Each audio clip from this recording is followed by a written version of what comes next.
lep sepatu saya sekarang, atau kariermu tamat selamanya. Suara dingin itu menggema di tengah aula mewah, membungkam ratusan pasang mata yang terpaku melihat sang raja pembuli kini bersimpuh di lantai marmer. Siapa sangka, kemeja lusuh yang baru saja diguyur minuman keras itu sebenarnya milik sang pemilik baru hotel ini?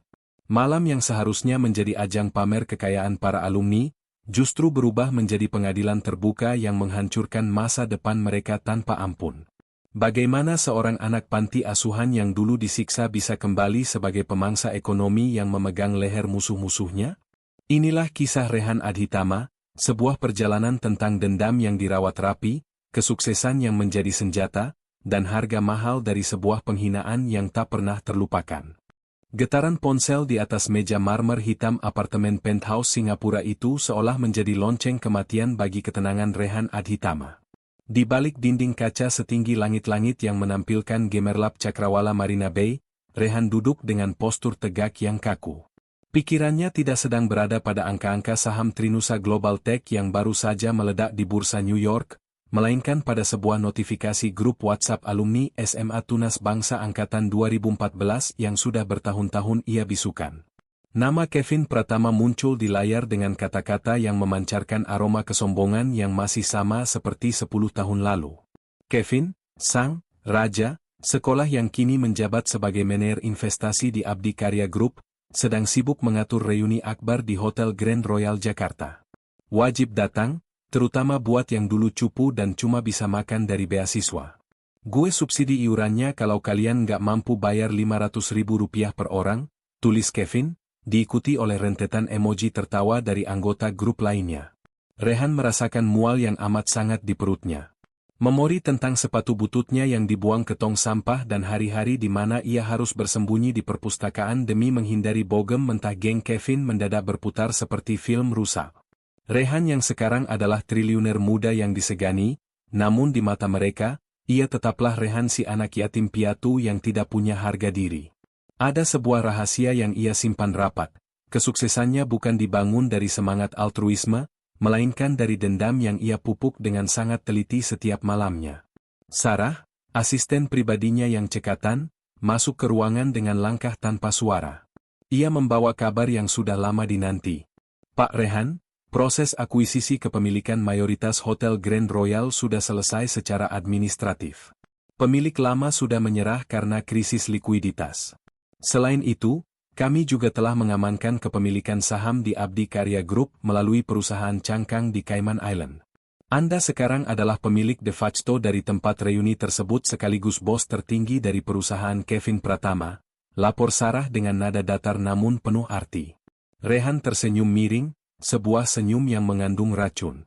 Sebuah rencana yang sangat kontroversial dan mungkin dianggap kejam oleh banyak orang mulai terbentuk di kepalanya.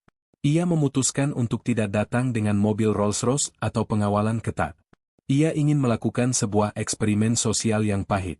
Ia ingin melihat, apakah 10 tahun cukup untuk membuat manusia memiliki empati, ataukah mereka tetap binatang yang akan menerkam siapapun yang terlihat lebih lemah dari mereka. Sarah, siapkan pakaian saya untuk besok. Tapi bukan tuxedo Armani saya, perintah Rehan. Ia bangkit dan berjalan menuju sebuah koper tua di sudut lemari pakaian mewahnya. Di dalamnya, ia menyimpan sebuah kemeja biru muda polos yang sudah kusam dan celana kain hitam yang kainnya mulai menipis. Saya akan datang sebagai Rehan yang mereka kenal.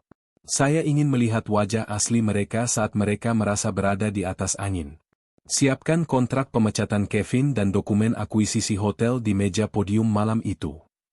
Udara malam di Jakarta terasa gerah dan penuh polusi saat sebuah taksi online sederhana berhenti di depan lobi megah Hotel Grand Royal. Petugas valet yang biasanya sigap menyambut tamu-tamu bermobil mewah, hanya berdiri diam dengan tangan bersedekap saat melihat Rehan turun. Rehan mengenakan kemeja biru mudanya yang kusut dan sepatu pantofel yang kulitnya sudah pecah-pecah di bagian ujung.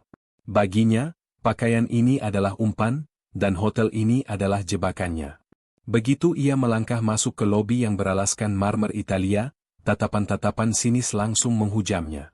Kevin Pratama sedang berdiri di tengah lingkaran alumni, mengenakan jas merah marun mencolok dengan jam Rolex yang berkilau di pergelangan tangannya. Di sampingnya, Dinda, Sang mantan primadona sekolah, tampak anggun namun dengan tatapan mata yang tetap dingin seperti dulu. Begitu melihat Rehan, Kevin langsung berteriak dengan suara lantang yang sengaja dibuat agar didengar semua orang. "Wah, lihat siapa yang datang. Si maskot beasiswa kita ternyata masih hidup. Gila, Re, baju lo itu masih baju yang lo pakai waktu kelulusan 10 tahun lalu ya?" Tawa Kevin meledak, memicu gelombang tawa dari alumni lain yang mengelilinginya. Rehan hanya diam, menanggapi dengan senyuman tipis yang sangat terkontrol. Ia dipaksa bergabung di meja paling pojok, sebuah meja kecil di dekat pintu dapur yang baunya bercampur antara aroma masakan dan sampah. Sepanjang acara sambutan, Rehan dijadikan bahan olok-olok. Kevin naik ke panggung dan mulai menyombongkan proyek pembangunan data center senilai triliunan rupiah yang sedang ia tangani di Abdi Karya Group. Ia berbicara tentang kesuksesan, tentang kerja keras, dan tentang bagaimana orang-orang, level rendah, tidak akan pernah memahami dunianya.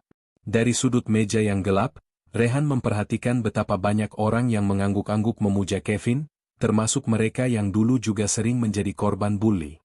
Kekuasaan memang memiliki daya pikat yang mengerikan. Puncaknya terjadi saat sesi makan malam dimulai. Kevin menghampiri meja Rehan dengan segelas fruit punch berwarna merah pekat di tangannya. "Re, lo pasti haus kan nunggu makanan sisa dari kita? Nih, minum dulu," kata Kevin dengan nada merendah. Tanpa peringatan, Kevin memiringkan gelasnya. Cairan merah pekat itu tumpah dengan deras, membasahi kemeja biru muda Rehan dan merembes hingga ke celananya. "Ops, sorry banget Re. Tangan gue licin gara-gara jam Rolex baru gue ini berat banget." "Maklumlah, emas asli," ejek Kevin sambil menjatuhkan gelasnya hingga pecah berkeping-keping. Keheningan seketika menyelimuti ballroom mewah itu. Semua mata tertuju pada Rehan yang basah kuyup dan tampak menyedihkan. Dinda ikut menimpali dengan suara nyaring, "Lagian baju kayak gitu mending dibuang aja ke tempat sampah. Kotor-kotorin pemandangan hotel bintang 5 ini tahu nggak?" Rehan tidak membalas dengan kemarahan. Ia justru mengambil serbet kain dari meja dan mengelap wajahnya dengan gerakan yang sangat tenang, hampir seperti seorang biksu yang sedang bermeditasi di tengah badai. Rehan berdiri perlahan, postur tubuhnya yang tegap membuat Kevin harus mendongak sedikit untuk menatap matanya.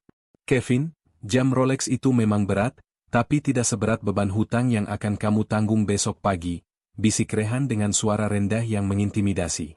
Ia merogoh saku celananya dan mengeluarkan selembar uang 100.000 rupiah yang tadi dilemparkan Kevin ke wajahnya sebagai tips. Rehan melipatnya rapi dan meletakkannya di atas meja. "Simpan uangmu ini, kamu akan butuh ongkos pulang saat mobil dinasmu disita kantor malam ini juga." Rehan melangkah meninggalkan ballroom menuju lift khusus yang berada di koridor tersembunyi. Begitu pintu lift tertutup, ia menempelkan kartu akses hitam dengan logo emas di panel sensor. Lift meluncur dengan cepat menuju lantai tertinggi, lantai presidential suite yang hanya bisa diakses oleh pemilik atau tamu paling VIP. Di dalam lift, Rehan melepas kemejanya yang basah dan berbau manis buah-buahan. Ia menatap pantulan dirinya di dinding lift yang mengkilap, merasakan kemarahan yang tenang mulai membakar dari dalam. Di lantai atas, Sarah sudah menunggu dengan tim keamanan dan 2 orang penjahit pribadi yang membawa setelan tuxedo pesanan khusus. "Bakar kemeja ini, Sarah." "Saya tidak ingin melihatnya lagi," perintah Rehan dingin. Ia masuk ke dalam suite dan langsung mandi untuk membersihkan sisa-sisa minuman lengket dari tubuhnya. Setelah selesai, ia mengenakan kemeja putih sutra yang kancingnya terbuat dari mutiara hitam, lalu mengenakan tuxedo dari bahan velvet blue yang jatuh sempurna di tubuh atletisnya. Perubahan itu sangat drastis. Rehan yang tadi terlihat seperti pria malang dari pasar loak, kini menjelma menjadi sosok predator ekonomi yang mematikan. Jam tangan Patek Philippe Grand Complications melingkar di pergelangan tangannya, sebuah perhiasan yang nilainya cukup untuk membeli seluruh aset perusahaan tempat Kevin bekerja. Rehan memeriksa tablet yang diberikan Sarah. Data keuangan Abdi Karya Group menunjukkan adanya lubang besar akibat spekulasi yang dilakukan oleh tim Kevin. Dokumen pemecatan sudah siap di podium, Pak. Pak Hendra, General Manager Hotel, juga sudah siap di bawah. Beliau sangat terkejut saat tahu bahwa pemilik baru hotel ini adalah tamu yang tadi dipermalukan di ballroom, kata Sarah dengan senyum kecil yang puas. Rehan mengangguk, Ia menyesuaikan dasi kupu-kupunya dan menyisir rambutnya hingga terlihat klimis dan tajam. Ia merasa sedikit bersalah karena akan menghancurkan hidup banyak orang malam ini, namun logika dinginnya berkata bahwa ini adalah keadilan yang tertunda. Apakah saya terlalu kejam, Sarah? Tanya Rehan singkat saat mereka berdiri di depan pintu lift untuk turun kembali. Sarah menatap bosnya dengan hormat. Pak, kejam adalah saat mereka menyiksa anak yatim piatu 10 tahun lalu tanpa alasan. Apa yang Anda lakukan malam ini hanyalah memberikan cermin besar agar mereka melihat siapa diri mereka sebenarnya. Dunia ini tidak butuh orang sombong yang tidak punya kompetensi. Rehan tersenyum, sebuah senyum yang kali ini lebih tenang namun tetap tajam. Lampu di ballroom Grand Royal mendadak padam total, menghentikan musik DJ yang sedang berdentum kencang. Para alumni mulai berbisik-bisik dalam kegelapan, menduga ada kerusakan teknis. Kevin, yang sudah mulai mabuk alkohol, berteriak-teriak memanggil manajer hotel. Mana manajernya? Gue bayar mahal buat acara ini. Jangan bikin gue malu, teriaknya. Tiba-tiba, lampu sorot atau spotlight tunggal menyala, mengarah ke pintu masuk besar yang perlahan terbuka. Dari balik asap dry ice yang dramatis, Rehan melangkah masuk.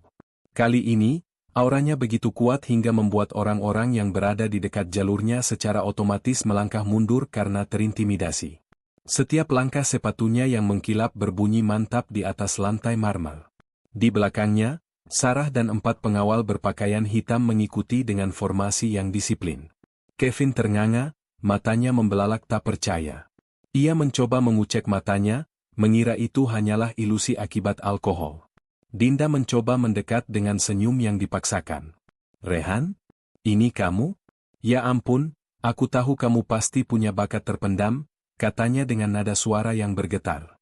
Rehan bahkan tidak meliriknya.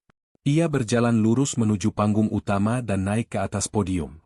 Pak Hendra, General Manager Hotel, menyerahkan mikrofon dengan tangan gemetar. Hadirin sekalian, mari kita sambut pemilik baru Hotel Grand Royal sekaligus pemilik saham mayoritas Abdi Karya Group, Bapak Rehan Adhitama. Suara Pak Hendra menggema melalui sound system yang sangat jernih. Keheningan yang mencekam menyelimuti ruangan. Kevin jatuh terduduk di lantai panggung, botol champagne di tangannya terlepas dan pecah. Rehan menatap tajam ke arah Kevin yang kini gemetar hebat. Tadi kamu bilang ingin membantu anak beasiswa makan enak sekali seumur hidup, kan Kevin? Tanya Rehan melalui mikrofon. Suaranya terdengar sangat tenang namun setiap kata terasa seperti sayatan pisau. Rehan mengeluarkan sebuah map merah dan melemparkannya ke depan kaki Kevin. Di hadapan semua alumni, Rehan memberikan ultimatum yang sangat kontroversial. Di dalam map itu ada surat pemecatanmu dan bukti manipulasi dana yang kamu lakukan di kantor. Saya bisa saja melaporkanmu ke polisi malam ini juga. Tapi, saya akan memberi kamu satu kesempatan terakhir. Lap sepatu saya sekarang juga di depan teman-temanmu, dan saya akan membatalkan tuntutan hukumnya. Adegan itu begitu memuakkan sekaligus memuaskan bagi Rehan. Kevin, dengan air mata yang mulai mengalir deras, merangkak mendekati sepatu Rehan dan mulai menggosoknya menggunakan sapu tangan sutra. Semua orang di ballroom hanya bisa menonton dengan napas tertahan, menyadari betapa murahnya harga diri seorang pembuli saat dihadapkan pada kekuatan yang sesungguhnya. Suara isak tangis Kevin yang sedang membersihkan sepatu Rehan menjadi satu-satunya suara di ruangan seluas 500 meter persegi itu. Rehan tidak menunjukkan rasa iba sedikit pun. Baginya, ini adalah pelajaran tentang konsekuensi. Setelah sepatu itu bersih, Rehan menarik kakinya. Cukup. Meskipun saya tidak melaporkanmu ke polisi, kamu tetap dipecat. Kamu punya waktu 1 jam untuk mengosongkan meja kantormu sebelum semua aksesmu dicabut, kata Rehan tanpa emosi. Rehan kemudian menoleh ke arah Dinda yang berdiri mematung. Dan untukmu, Dinda, perusahaan keluargamu yang sedang mencari investor itu? Jangan pernah berharap sepeser pun dari Trinusa Global. Saya sudah menginstruksikan tim saya untuk memblacklist semua bisnis yang berkaitan dengan namamu. Dinda menangis histeris, menyadari bahwa peluang emas keluarganya baru saja musnah karena lidahnya yang tajam beberapa jam yang lalu. Rehan kembali menatap seluruh alumni yang hadir. Wajah-wajah mereka yang tadi penuh tawa kini pucat pasi, penuh ketakutan dan penyesalan. Malam ini, Saya mentraktir kalian semua makanan terbaik yang bisa disediakan hotel ini. Makanlah sampai kenyang, minum wine termahal yang ada di gudang saya. Tapi ingat, ini adalah sedekah terakhir saya untuk membuang sial masa lalu saya, ujar Rehan tegas. Ia meletakkan mikrofon dan berjalan menuruni panggung tanpa menoleh lagi ke arah mereka yang mencoba memanggil namanya dengan nada menjilat. Saat melangkah keluar dari ballroom, Rehan merasakan beban berat yang selama 10 tahun ini menghimpit dadanya mendadak sirna. Ia melonggarkan dasi kupu-kupunya dan menghirup udara lobi yang segar. Di luar, sebuah mobil Rolls-Royce hitam sudah menunggu. Rehan masuk ke dalamnya dan menyandarkan kepalanya di jok kulit yang lembut. Ia telah membuktikan satu hal, dunia mungkin tidak adil, tapi roda nasib selalu berputar bagi mereka yang mau berjuang dan menunggu saat yang tepat untuk melakukan serangan balik. Pesta reuni itu berakhir menjadi ajang penyesalan massal bagi angkatan 2014. Kevin kehilangan segalanya dalam semalam, pekerjaan, mobil dinas, dan reputasinya di dunia keuangan hancur total. Dinda harus menghadapi kebangkrutan keluarganya yang tak terelakkan. Sementara itu, Rehan Adhitama melaju menembus kegelapan malam Jakarta menuju puncak kesuksesan yang baru, meninggalkan masa lalu yang sudah ia beli, ia kuasai, dan akhirnya ia hancurkan demi martabatnya sendiri. Rehan kini melangkah keluar dari gedung yang telah ia taklukkan, meninggalkan Kevin yang meratapi karir yang hancur serta Dinda yang jatuh terduduk meratapi kebodohannya. Masa lalu yang selama 10 tahun menjadi beban berat di pundaknya kini telah tuntas ia bayar dengan cara yang paling telak, menyisakan kebebasan mutlak bagi sang triliuner untuk memulai hidup baru tanpa bayang-bayang dendam. Cerita ini mengingatkan kita semua bahwa kehormatan tidak terletak pada apa yang kita pakai, melainkan pada bagaimana kita memperlakukan sesama manusia. Hati-hatilah saat berada di puncak, karena mereka yang kamu injak hari ini bisa jadi adalah pemegang nasibmu di masa depan. Perlu diingat bahwa kisah ini adalah fiksi yang dirancang serealistis mungkin agar kita dapat memetik hikmah dan pelajaran berharga darinya. Terima kasih tulus saya ucapkan kepada Anda yang telah menonton hingga detik terakhir.